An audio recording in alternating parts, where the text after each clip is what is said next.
அது எப்படின்னு தெரியல, எனக்கு மட்டும்தான் நடக்குதா இல்லை எல்லாருக்கும் அப்படி தானான்னு தெரிலங்க. நான் வந்து எங்கள் வீட்டுக்காரர் கூட ஒன்றா போகும்போதெல்லாம் எந்த பிரச்சனையும் அவ்வளோவா வராது.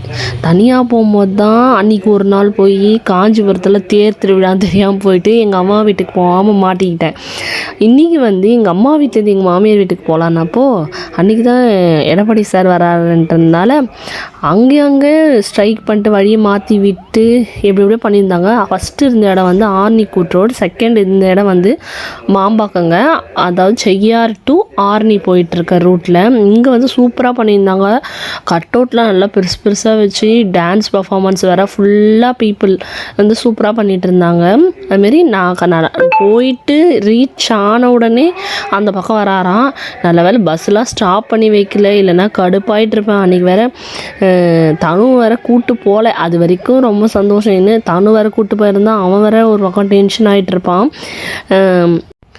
ரொம்பவே கஷ்டப்பட்டது எப்போனா காஞ்சிபுரத்தில் தான். ஏன்னா அப்போ தனு இருந்தான். அவனை வச்சுட்டு இந்த பக்கம் அந்த பக்கம் எங்கன்னா வழி கிடைக்குமா, எப்படியாவது அந்த பக்கம் ரீச் ஆகிடலாமான்னு தான் பார்த்துட்டு இருந்தேன். ஃபுல் பிளாக் பண்ணிட்டாங்க. இவன் ஒரு பக்கம் கீழே இறங்கல, சுத்தமாக கீழே இறங்குடா யார்கிட்டே கேட்போம்.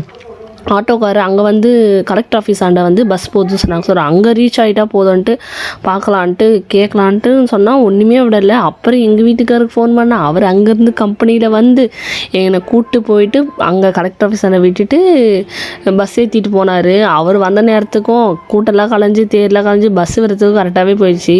பாவம் அவரை வேறு டென்ஷன் பண்ணி வர வச்சிட்டேன். உங்களுக்கு இந்த அனுபவம் இருக்கான்னு சொல்லுங்கள்.